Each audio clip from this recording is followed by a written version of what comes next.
Okay, we're now going to determine the Lewis dot structure of sulfur trioxide.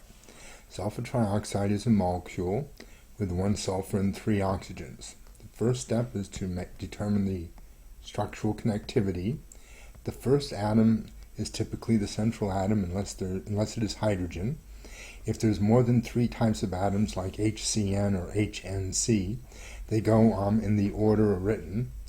The second step is to calculate the number of electrons that each atom can donate to the molecule's electronic structure. So we look at the valence shell of the atom, and everything in group 6 has the same electron outer shell configuration, that is an ns2-np4 configuration.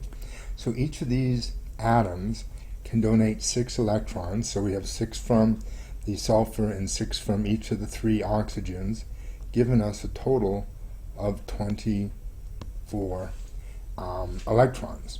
Now what we want to do is make a hypothetical structure. So we're going to give everybody 8 electrons. Now I'm going to use a line to represent an electron pair, and then we're going to count up the number of electrons in this hypothetical structure. Each of the oxygens has 8 around it, so we have 8, 16, 24. We have 2 remaining, so our hypothetical structure has 26 electrons. Now we compare the hypothetical number 26 to the actual number 24, and we realize we have too many electrons and this is an incorrect structure. So we then ask ourselves, we go to the next step, can the central atom have less than an octet? If sulfur was in group 3A, we could just erase that lone pair, but it's not. So what we have to do is take 2 lone pairs and erase electrons from those lone pairs. Then we go in and we make a bonding pair. This has taken 4 electrons, 2 from each of the lone pairs, and added 1 bonding pair or 2.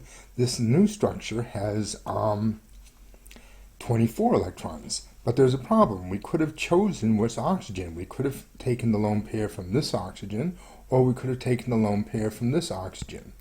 So what we have to do is invoke resonance, and we draw resonance structures.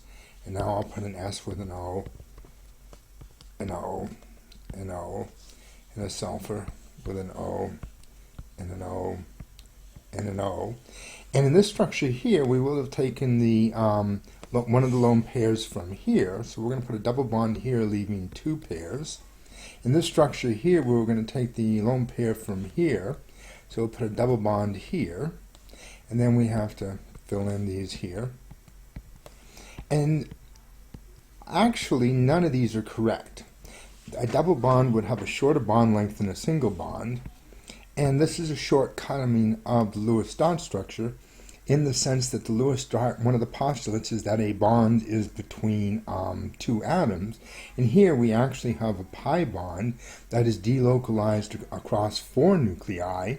And these are and they're done by the unhybridized p orbitals.